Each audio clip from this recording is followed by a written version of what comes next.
Hi, welcome again to another video on financial education, where we help you read financial statements, understand the businesses that you're seeking to either invest in or do business with. So today we have a really interesting company called Seeing Machines that we're going to be looking at. But before we do so, don't forget to like, share, subscribe so that you get access to our latest videos and get notification of when we post them out. So Seeing Machines, very interesting business because essentially they're involved in the human machine interaction, and they're involved in driver monitoring technology. So think about, in the aviation industry with pilots, and think about in the automotive industry where you have truck drivers, for example. Their technology helps those drivers, helps inform and notify those drivers when they notice a threshold of risk. So what is a risk? Well, drowsiness could be one of them.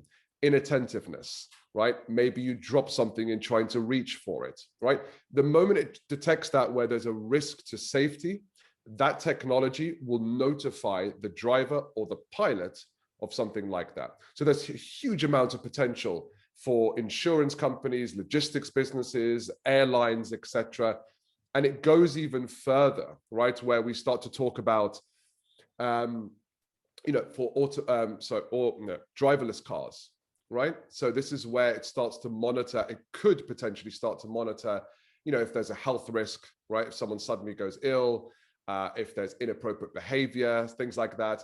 This is where it starts to have a huge potential when it comes to the driverless kind of technology. So the industry is growing, was forecasted to grow at a compound annual growth rate of 10.6%, which is significant, but it's still new technology. So we're going to be looking at this company and sharing with you what we found, because we found some very, very interesting information here about the financial health of the business.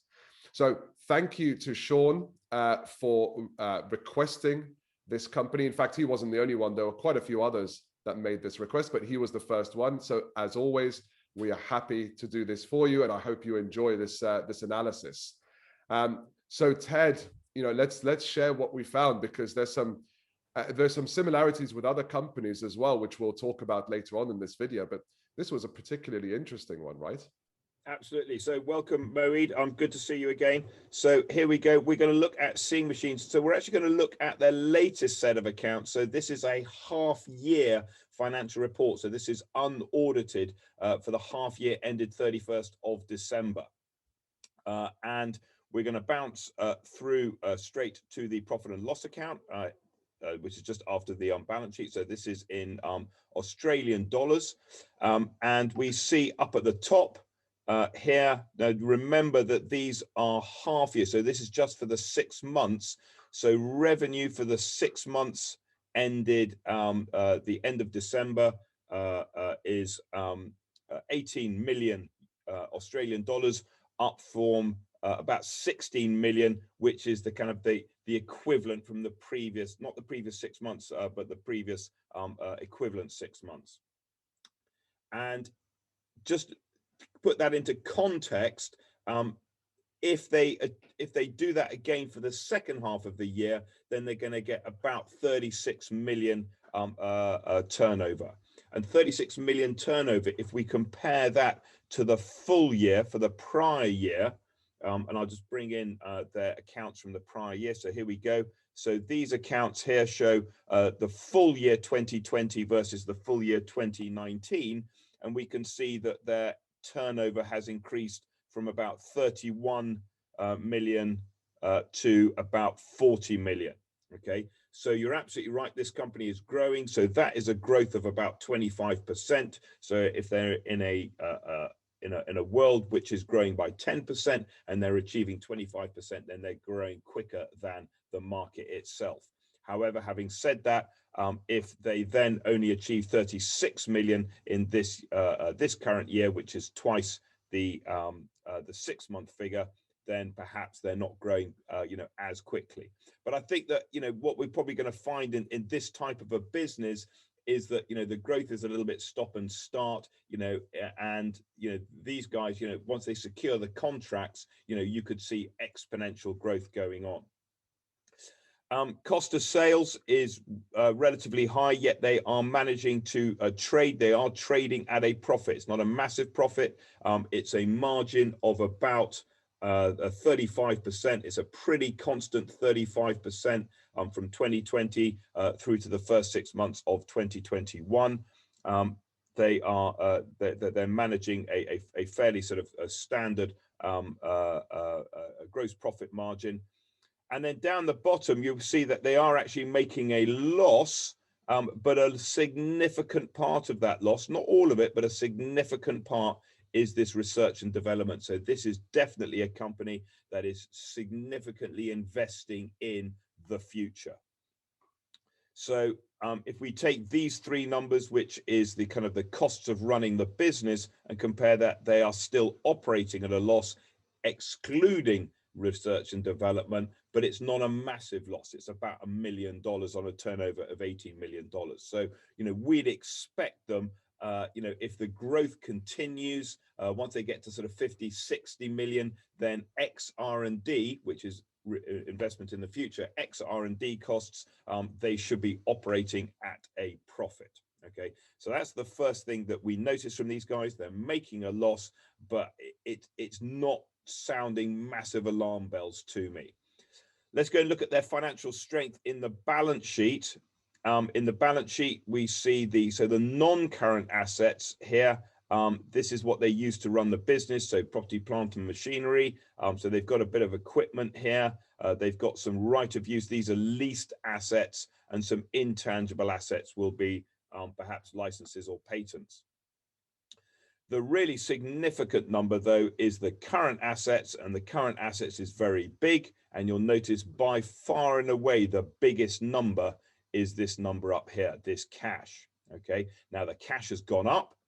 Okay, and if the cash has gone up and you're loss making, then you've probably been raising investment, and we will see that a little bit later on. But the significant point here is they got $52 million of cash. So they've got a lot of money in the bank to work with to actually, deliver the proof of concept, to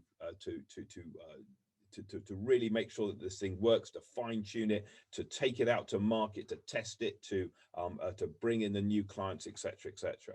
And so this is, I think you mentioned AFC Energy, so very similar to the analysis we did on AFC Energy, similar company, different business, but similar kind of financial structure in terms of lots and lots of cash, and therefore there's no imminent danger of them going out of business.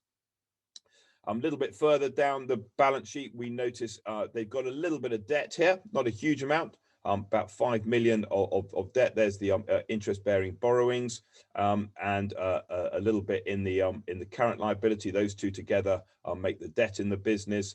They got some trade and other payables and a few provisions, but nothing really to kind of write home about. So when we look at the structure of the balance sheet, they've got effectively they got a very strong equity figure here. So 58 million of equity, and that 58 million is reflected in the cash in the bank effectively.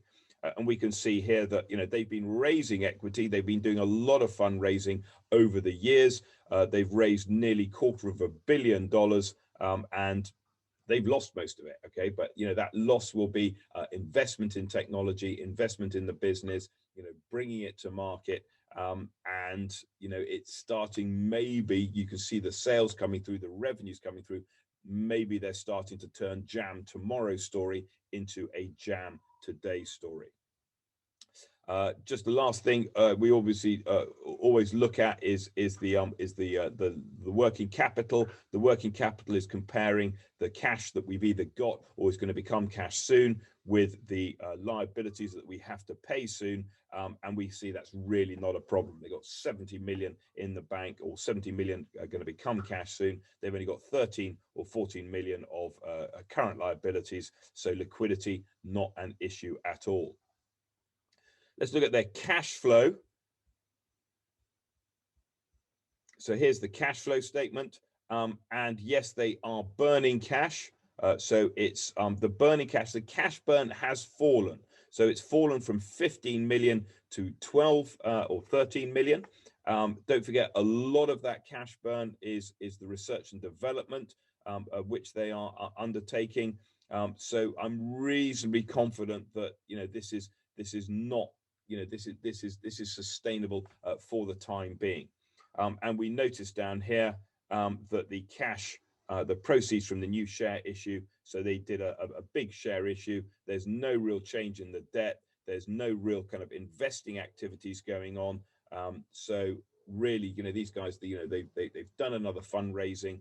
They've got a lot of cash in the bank. They are burning it. But even with 52, if they're burning at 13 million a year and they've got 52 million in the bank, then that gives them about 4 years of cash burn. If they can start to bring that cash burn down, if they can start to secure the contracts, then it doesn't strain, and maybe they can get away without having to go through another fundraising exercise, which would be fantastic for them and fantastic for shareholders in this business, because it means that they're not going to be diluted any further, which is kind of what we would like as investors.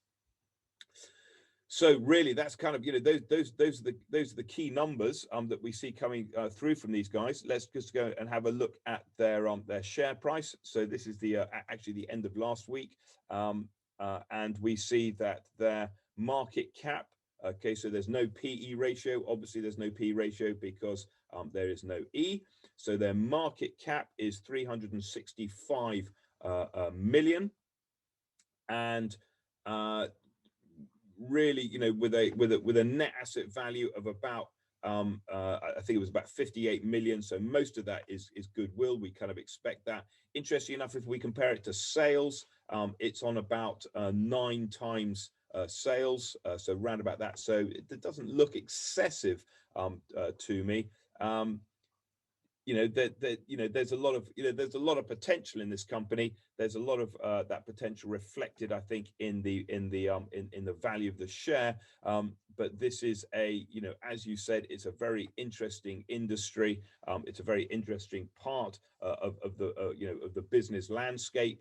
Lots and lots of potential, and it looks to me like this is a well-run company. They're not living on the edge of the cliff. They've obviously raised the money.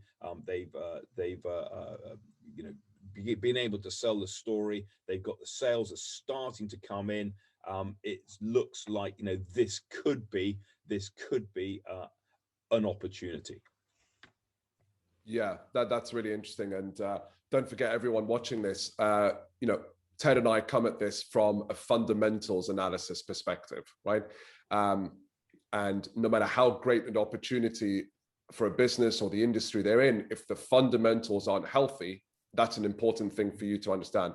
So this doesn't cover a lot of the other areas that you'll be looking at, such as the industry knowledge, such as the people involved in the business, all the really important things that you would need to research in order to build a good picture and a good analysis for whether you want to invest or whether you want to do business with this company. So don't forget to do that. We're just helping you with a really important part, which is the fundamentals, the financials. Absolutely. So great. So I'll just add to that, Moeed, that financially, these guys, they got a lot of cash in the bank. They're going to be around for a while. But if other people do know about the business, if they have any other insight, then add it to the comments. And it's really useful to see that debate, whether people like the company or don't like the company. Yeah, agreed. And for those watching, there are 2 videos that we would really recommend that you watch, right? So because of the similarity in terms of the financials and the approach of the business and where they're investing that money. Not the same industries, but the financials are very similar. So Ted mentioned it earlier, AFC Energy, right? So have a look at that video, because very similar in terms of their financial health and the fact that they're very early in their respective industry. And then the other video that we did was a company called Kazoo, different industry. They're in the car sales industry, but they are burning and using cash in a specific way to really kind of lift that business from the analysis of the rocket ship and to really take on and grab market share. So have a look at those 2 videos, because you're going to see a lot of similarities in their financial structure and approach. So this was a really interesting analysis. Thank you, Ted. And we'll see you all in the next video. Thank you. See you later, Moeed.